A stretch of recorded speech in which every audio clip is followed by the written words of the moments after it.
You know, we've given him quite the break here on the H&M Trucking podcast, but if we're going to celebrate 50 episodes, we're going to do it right. And that means we are going to bring in the man himself, president of H&M Trucking, James Fonda. James, welcome back to the podcast, man. It's been a little bit. It has been a little bit. Have you missed me? Well, have you missed me? I always miss you, Marcus. What are you talking about? He's kind of needy, isn't he? Hey, Marcus, have you definitely missed me? Yep. Yeah, I am the needy type. You know, the one time I know James didn't miss me was in the first round of the NFL playoffs there when his Packers came to San Francisco and got surprised. I know that I was not missed for at least a couple weeks. And then I know that James had a little smirk on his face when the Chiefs beat my 49ers as well. So, you know, I got what was coming to me. Well, I can relate to that because I'm a Cowboy fan.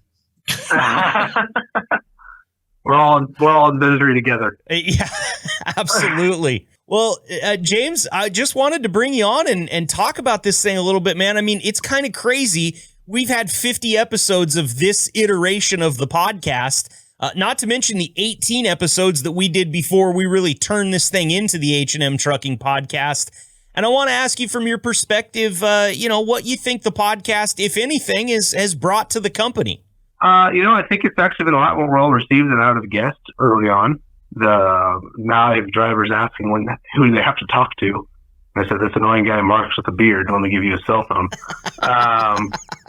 You know, it does allow, I think allows guys, and Danny probably through that, maybe allows guys, the drivers on the road to have a little bit more connection with the internal staff and hear from them directly, whether that's even if it's just their voice or whether it's information or good or bad. So, you know, I think it's good. There's nothing wrong with over communication to the drivers, right? I mean, I'll default to Denny on that. Denny, when you were driving for H&M, do you think this podcast would have been something you would have tuned into on a weekly basis? Oh, yeah. You get bored driving on the road. We could listen to you for a little while. For a little while. You find that caveat in there. Yeah. I got my smart 40 minutes of Marcus is probably... Hey, man, imagine how my wife feels. Like, because I don't shut this off. This is just me. I kind of, you know, wear the emotions on the sleeve and the personality as well. So just be glad it's capped at, 40 minutes to an hour a week for everyone else. She's the one that bit the bullet and has to live with me for the rest of her life, or until she finds a good lawyer, one of the two. Hey, before we run out of time here, I have a question. I see these pictures. I've seen them for years, I guess, ever since, James came on board at H&M, and he goes off on these adventures like mountain climbing and stuff. But I never hear the stories behind any of this. Are you willing to share one of those? Because, I mean, those are adventures of a lifetime for most of us, and you've lived them. Yeah, well, I was just joking with somebody before. I said, man, I remember when I go ice climbing, mountain climbing, hiking, skiing, snowboarding, and now, got kids at home and try to run this company and a company, in JFL and Bulldog. And I'm like, man, I gave up all my good hobbies. I'm like, maybe those were the good days, and I didn't realize how good I had it. I've always been an outdoor guy, so I've always said if I could pick one place to retire, it'd be somewhere down in, backwoods country near a mountain. So now maybe it's up northern Cody, Wyoming or something like that. But I've always enjoyed, I like cold weather, love cold weather. Even though I am of Lebanese descent or Middle Eastern descent, and I have darker skin, I actually prefer negative temps. Yeah, I love cold weather. So it must have been a really good time when you went ice climbing here. It's probably been about a year ago. This time you guys went out on a little ice climbing adventure. Yeah, I was supposed to go last month, but work's just been too much, so I canceled that. But yeah, if you actually remember, I took my shirt off when I hiked up there. That's right. I do remember. Yeah. I love the cold. What's the adrenaline like on an ice climbing adventure? I mean, I've been out in some inclement weather, mostly just hunting, and never having to climb an ice face or a waterfall or anything like that. I once referred to it as being stuck to the side of a mountain, and the guy that you went ice climbing with, Grant, he told me exactly, I'm stuck to the side of the mountain. I don't get that feeling. I feel like there's still a lot of dangers surrounding this sport. So Talk to me about that a little bit. How nervous are you when you are stuck to a waterfall some 50, 100 feet up in the air? The nerves kind of go away. You become very focused and present with the situation that you're in.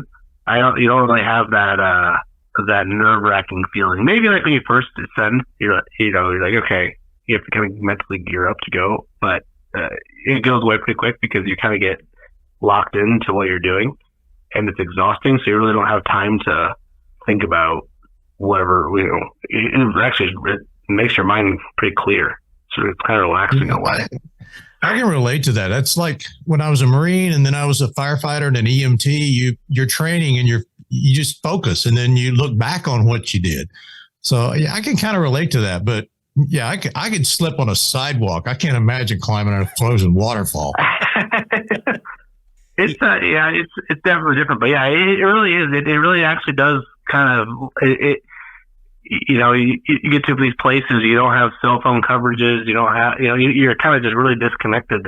And that's the only way I can be disconnected from work is if you literally, I can't see what's going on. So, now you're afraid of heights, I advise you not to go down this path. But I mean,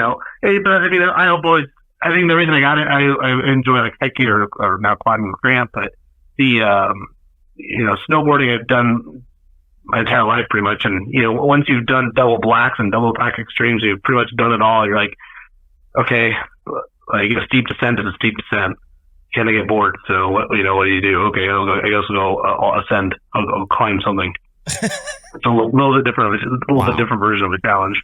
Man, I can't imagine. I fell down a black diamond once by accident when I was trying to take a blue square or whatever it is, and a blue dot, I think. And yeah, just kind of tumbled off the side of the hill and rolled all the way to the bottom, got yelled at by some ski patrol guys. That's my black diamond experience. So you can imagine why I stick to the bunny hill.